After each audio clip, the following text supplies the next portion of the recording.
आङो बिपिएफनि डेपुटी चिफमोन 15 বছৰ দেখুন नोंथांमोना मिथिगौ मैं 15 বছৰ বিপিএফৰ হৈ পেলাই বিটিসি ডেপুটি চিফ হৈ পেলাই প্ৰশাসনত মই আগভাগ লৈছিলোঁ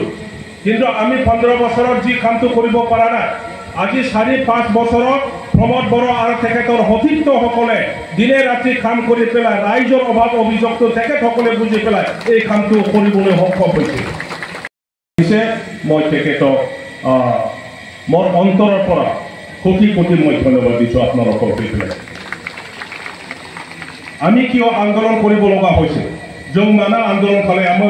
बे खोथाखौ जुदि गोसो खांनांगौब्ला रायज्लायफिननांगौब्ला आमी माटिर कारणे आंदोलन करिसिलो बडोलेण्ड सेपारेट स्टेट लागे বুলি केতিয়া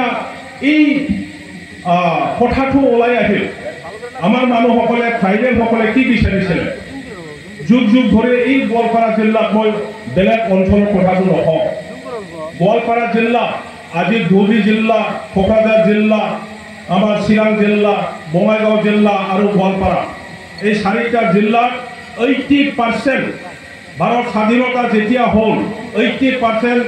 জনসাধাৰণ আছিল আমাৰ ট্ৰাইবেল মানুহসকল বড়ো গাৰো ৰাভা ইত্যাদি ইত্যাদি ট্ৰাইবেল মানুহসকলে 80% আছিল কিন্তু চৰকাৰী ৰেকৰ্ডটো যদি চোৱা যায় তেতিয়াহ'লে সেই 80% ট্ৰাইবেল মানুহসকলৰ ভিতৰত 50% মাটিৰ অধিকাৰ পোৱা নাছিল হাত্তা পোৱা নাছিল কোনো অফিসত ট্ৰাইবেল অফিসাৰ নাছিল কোনো এজন চাকৰিয়াল মানুহ নাছিল ট্ৰাইবেল মানুহসকলে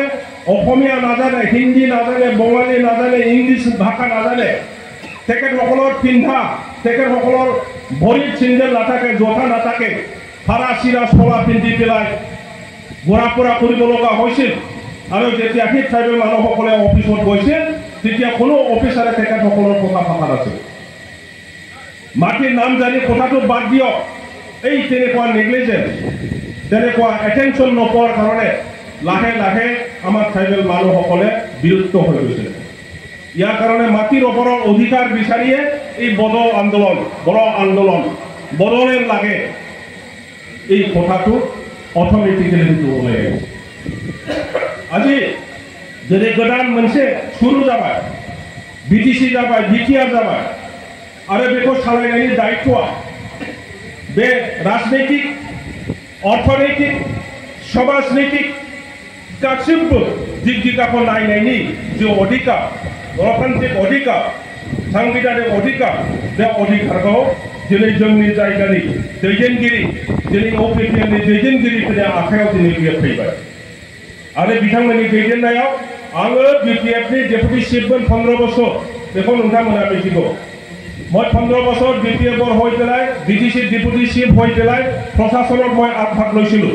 কিন্তু আমি 15 বছৰত যি কামটো কৰিব পৰা নাই আজি 4-5 বছৰত প্ৰমোদ বড়ো আৰু তেখেতৰ সতীৰ্থসকলে দিনে ৰাতি কাম কৰি পেলাই ৰাইজৰ অভাৱ অভিযোগটো তেখেতসকলে বুজি পেলাই এই কামটো কৰিবলৈ সক্ষম হৈছে ইয়াতে ডাঙৰ কথা আৰু নাই অকল সেই মাটি দিয়া কাম নহয় আমাৰ অঞ্চলত যুগ যুগ ধৰি 40 বছৰতকৈ বেছি যে অশান্ত পৰিস্থিতি এই অশান্ত পৰিস্থিতিটো